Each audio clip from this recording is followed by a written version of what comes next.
श्रीमद्भागवत महापुराण पंचम स्कंद अध्याय 23।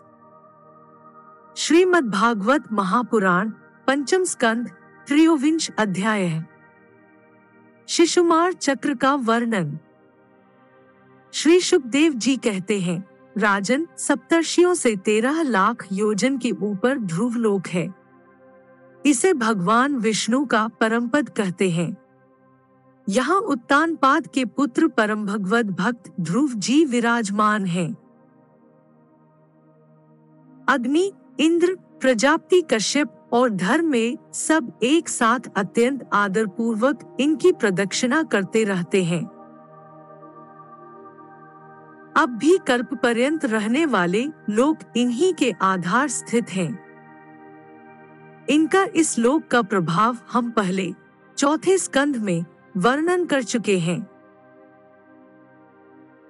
सदा जागते रहने वाले अव्यक्तति भगवान काल के द्वारा जो ग्रह नक्षत्रादि ज्योतिर्गण निरंतर घुमाए जाते हैं, भगवान ने ध्रुवलोक को ही उन सबके आधार स्तंभ रूप से नियुक्त किया है। अतः यह एक ही स्थान में रहकर सदा प्रकाशित होता है। जिस प्रकार दाएं चलाने के समय अनाज को खूंदने वाले पशु छोटी, बड़ी और मध्यम रस्सी में बंधकर क्रमशः निकट, दूर और मध्य में रहकर खंभे के चारों ओर मंडल बांधकर घूमते रहते हैं, उसी प्रकार सारे नक्षत्र और ग्रहगण बाहर भीतर के क्रम से इस कालचक्र में नियुक्त होकर ध्रुवलोक का ही आश्रय लेकर वायु की प्रेरणा से कल्प के अंत तक घूमते रहते हैं। जिस प्रकार मेघ और बाज आदि पक्षी अपने कर्मों की सहायता से वायु के अधीन रहकर आकाश में उड़ते रहते हैं, उसी प्रकार ये ज्योतिर्गण भी प्रकृति और पुरुष के संयोगवश अपने अपने कर्मों के अनुसार चक्कर काटते रहते हैं, पृथ्वी पर नहीं गिरते। कोई कोई पुरुष भगवान की योग माया के आधार पर स्थित इस ज्योतिष चक्र का शिशुमार सूस के रूप में वर्णन करते हैं। यह शिशुमार कुंडली मारे हुए है और इनका मुख नीचे की ओर है। इसकी पूंछ के सिरे पर ध्रुव स्थित है। पूंछ के मध्य भाग में प्रजापति, अग्नि, इंद्र और धर्म है। पूंछ की जड़ में धाता और विधाता है। इसके कटि प्रदेश में सप्तर्षि हैं। यह शिशुमार दाहिनी ओर को सिकुड़कर कुंडली मारे हुए है। ऐसी स्थिति में अभिजित से लेकर पुनर्वसु पर्यंत जो उत्तरायण के 14 नक्षत्र हैं, वे इसके दाहिने भाग में हैं, और पुष्य से लेकर उत्तराषाढ़ा पर्यंत जो दक्षिणायन के 14 नक्षत्र हैं, वे बाएं भाग में हैं। लोक में भी जब शिशुमार कुंडलाकार होता है, तब उसके दोनों ओर के अंगों की संख्या समान रहती है। उसी प्रकार यहाँ नक्षत्र संख्या में भी समानता है। इसकी पीठ में अज्वीथी, मूल, पूर्वाषाढ़ा और उत्तराषाढ़ा नाम के 3 नक्षत्रों का समूह है, और उधर में आकाशगंगा है।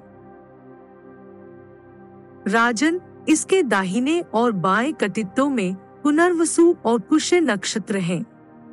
पीछे के दाहिने और बाएं चरणों में आर्द्रा और आश्लेषा नक्षत्र हैं, तथा दाहिने और बाएं नथुनों में क्रमशः अभिजित और उत्तराषाढ़ा हैं।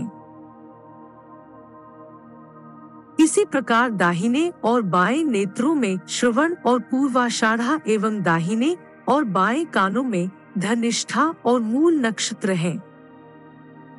मघा आदि दक्षिणायन के 8 नक्षत्र बाएं पसलियों में और विपरीत क्रम से मृगशिरा आदि उत्तरायण के 8 नक्षत्र दाहिनी पसलियों में हैं। शतभिषा और ज्येष्ठाय 2 नक्षत्र क्रमशः दाहिने और बाएं कंधों की जगह हैं। इसकी ऊपर की थूथनी में अगस्त्य, नीचे की थोड़ी में नक्षत्र रूप यम, मुखों में मंगल, लिंग प्रदेश में शनि, कुकुद में बृहस्पति, छाती में सूर्य, हृदय में नारायण, मन में चंद्रमा, नाभि में शुक्र, स्तनों में अश्विनी कुमार, प्राण और अपान में बुध, गले में राहु, समस्त अंगों में केतु और रोमों में संपूर्ण तारागण स्थित हैं।